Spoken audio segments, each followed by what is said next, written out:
अज़ीज़ और दोस्तों, अस्सलाम वालेकुम रहमतुल्लाहि व बरकातुहू।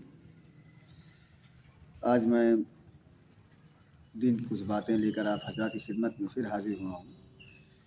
तो आइए शुरू करते हैं। बिस्मिल्लाहिर्रहमानिर्रहीम। इसका टाइटल है कलमा पढ़ने का मकसद। इस बात को ज़हन में रखिए और मेरे एक सवाल का जवाब देते हुए जाइए। सबसे पहला सवाल ये है, कलमा क्यों पढ़ा जाता है? इसका जवाब आप इसके सवाल कुछ नहीं दे सकते कि कलमा पढ़ने का मकसद ये है कि गैर मुस्लिम मुस्लिम में फ़र्क हो जाता है। उसमें पूछता हूँ, अब मैं ये पूछता हूँ कि फ़र्क होने का क्या मतलब है? क्या इसका मतलब ये है कि गैर मुस्लिम की 2 आँखें होती हैं तो मुसलमान की 4 आँखें हो जाएं, या गैर मुस्लिम का एक सर होता है तो मुसलमान के दूसरा सर हो जाते हैं? आप कहेंगे कि इसका ये मतलब नहीं है। फ़र्क होने का मतलब ये है कि गैर मुस्लिम के अंजाम और मुसलमान के अंजाम में फ़र्क हो। काफिर का अंजाम ये है कि आखिरत में वो खुदा की रहमत से महरूम हो जाएगा और नाकाम व कामराद नामुराद रहेगा, और मुस्लिम का अंजाम ये है कि खुदा की खुशनुदी उसे हासिल हो और आखिरत में वो कामयाब और बामुराद रहे। आखिरत की नाकामी और कामयाबी का क्या मतलब है? आइए इस पर भी जिक्र करते हैं। मैं कहता हूं कि ये जवाब आपने बिल्कुल ठीक दिया, मगर मुझे ये बताइए कि आखिरत क्या चीज़ है, आखिरत की नाकामी और नामुरादी से क्या मतलब है, और वहाँ कामयाब और बामुराद होने का क्या मतलब है? जब तक मैं इस बात को ना समझ लूँ उस वक्त तक आगे नहीं बढ़ सकता। इस सवाल का जवाब आपको देने की ज़रूरत नहीं है, इसका जवाब पहले ही दिया जा चुका है। अद-दुनिया मज़रअतुल आखिरा, यानी दुनिया और आखिरत 2 अलग अलग चीज़ें नहीं हैं, बल्कि एक ही हैं। एक ही सिलसिला है जिसकी इब्तिदा दुनिया है और इंतहा आखिरत है। उन दोनों में वही ताल्लुक़ है जो खेती और फसल में होता है। आप ज़मीन में हल जोतते हैं, फिर बीज बोते हैं, फिर पानी देते हैं, फिर खेती की देखभाल करते हैं, यहाँ तक कि फसल तैयार हो जाती है और उसको काट कर आप साल भर तक मज़े से खाते रहते हैं।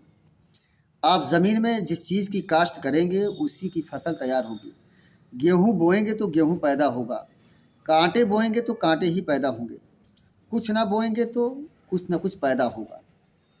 हल चलाने और बीज बोने और पानी देने और खेती की रखवाली करने में जो जो गलतियाँ और कोताहियाँ आपसे होंगी, इन सब का बुरा असर आपकी फसल काटने के वक्त मालूम होगा।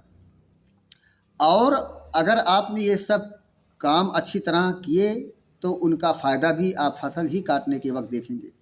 बिल्कुल यही हाल दुनिया और आखिरत का है। दुनिया एक खेती है। इस खेती में आदमी को इसलिए भेजा गया है कि अपनी मेहनत और अपनी कोशिश से अपने लिए फसल तैयार करे।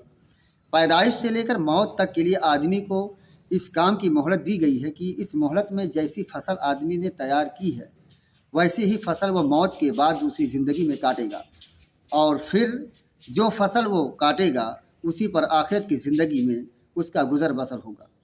अगर किसी ने उम्र भर दुनिया की खेती में अच्छे फल बोए हैं और उनको खूब पानी दिया है और उनकी खूब रखवाली की है, तो आखिरत की ज़िंदगी में जब वो कदम रखेगा तो अपनी मेहनत की कमाई एक सरसब्ज शादाब बाग की सूरत में तैयार पाएगा, और उसे अपनी इस दूसरी ज़िंदगी में फिर कोई मेहनत ना करनी पड़ेगी, बल्कि दुनिया में उम्र भर मेहनत करके जो बाग उसने लगाया था उसी बाग के फलों पर आराम से ज़िंदगी बसर करेगा।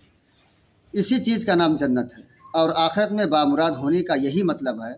इसके मुकाबले में जो शख्स अपनी दुनिया की ज़िंदगी में कांटे और कड़वे कसीले रसील जहरीले फल तैयार बोता रहा, उसको आखिरत की ज़िंदगी में इन्हीं फलों की फसल तैयार मिलेगी। वहाँ भी फिर उसको दोबारा इतना मौका नहीं मिलेगा कि अपनी इस हिमाकत की तलाफ़ी कर सके और इस खराब फसल को जलाकर दूसरी अच्छी फसल तैयार कर सके। फिर तो उसको आखिर की सारी ज़िंदगी इसी फसल पर बसर करनी होगी जिसे वह दुनिया में तैयार कर चुका है। जो कांटे उसने बोए थे उन्हीं के बिस्तर पर उसे लेटना होगा, और जो कड़वे कसीले जहरीले फल उसने लगाए थे वही उसको खाने पड़ेंगे।